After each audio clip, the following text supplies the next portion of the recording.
Wow, what led to the challenge? I had to have a revision of my knee replacement, which was daunting in the sense that I didn't really think I would need it again. But there was an infection, and that led to my surgeon saying that I needed to be operated again. Um, the good thing was I trusted him, and but it was a challenge because the pain that I was going through, the difficulties I was having walking up the stairs. In fact, sometimes I'll have to go on my hands and knees and sort of climb up the stairs. It was something that just made me realize that, look, whatever it is, I have to have this thing done. So really, that was the big challenge for me. You know, that was a real big challenge. Don't you think so? Yes, because obviously he had the first time the knee operation 2019. That went very well. We thank the Lord. Then he had to do the second knee. That's the right one. So, and he elected for the same surgeon to do it. But apparently the surgeon has been transferred to Croydon. So he requested, and the new operation was done, but the healing process took longer because obviously there was an infection, and that was quite daunting, like he said. And we just believed to God that it would be successful. But it turned out to be that he didn't have a leg for at least 3 months. So and Four. yeah, well, 4 months, yeah. Well, I had the leg, but I couldn't walk. Yeah, so you couldn't walk for 4 months. Bedbound. And he couldn't stay in the hospital for that No. length of time. So he had to be transferred to home. So with a hospital bed, so we had carers coming in to care for him, and I have to be his carer as well. So it's like a case of from the bed to the chair, from the chair to the bed. So it was so daunting. But I was thinking about those things. yeah, God was faithful. Wow. I think first and foremost it has to be God. I think that's where my faith really came in.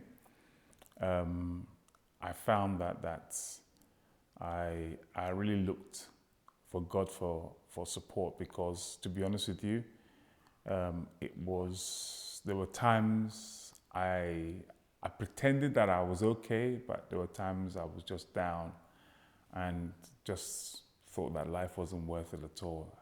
And also my wife, Eukaria, she has been an incredible support for me, absolutely incredible support, because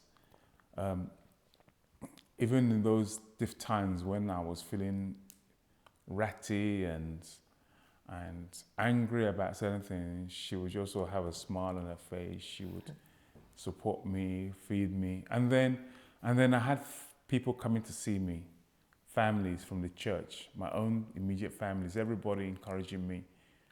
Oh my goodness me. Those were real uplifting times for me. And all I can say is I just give God the glory for everything, because without him, I'm not sure I really would have made it all. It really was, God and support around families and friends were the key. And even my carers as well, my surgeon, or everybody played. It was like a team thing. Everyone sort of gathered around me to help me and support me and lift me up. And that's what really made it all the more worthwhile to just keep struggling on. Yeah. I think for myself, I think, just to support what my husband said, God was our strength. And it was not just strength for the moment. Prayer is the key. Even when we knew that he was going to have this operation, our prayer as a family was, God, please, you are the great physician. You just hold the hands of the surgeon.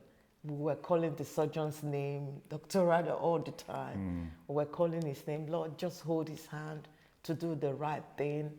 Even at the last minute when they said he wasn't going to have the operation, but the surgeon said no, he was going to go ahead with it.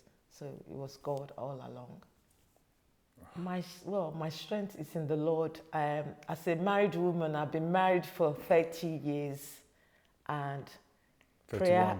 Okay, 31 years. Yes, it's good you remember this time because I'm the one that remembers. So I've been married for 31 years, and God has been my strength. Prayer is the key. They say family that pray together stay together, even in good times and in bad times. And I fast all the time, to be honest. At least there's no day, no week. Since I've been married for the past 31 years, I fast on Mondays, Tuesdays, Wednesdays, and that is my lifestyle. And you draw strength from such, you know, from praying and fasting as well. So I just give God the glory that He's been there. Man, Eucharia does all this spiritual stuff, because to be honest with you, she is the prayer warrior in the house, and she provides everything. But in terms of her strength, really, like I said earlier, it has been God, family, friends around me, but most especially my wife, my children. They've been such an inspiration. And people in the church, because I remember people coming around, buying me things, visiting me at home, encouraging me, praying for me. Oh my goodness me, these are where I drew my strength from. And to be honest with you, when I look back at all these things, I cannot give thanks enough to everybody that has played an individual role in my life to get me to where I am now. And I just thank God for everything, I really do. I would say, honestly, believing in God, have faith in God, pray. The Bible says, pray without ceasing, in good times and in bad times. And it is the strength that you have built up over the years that will stand the test of time for you. Not just praying when there's trouble, but always be connected to your source. And who's our source? The Lord Jesus Christ. So He will build you up. He will strengthen you. And in the time of difficulty, He will be the strength that you will lean upon.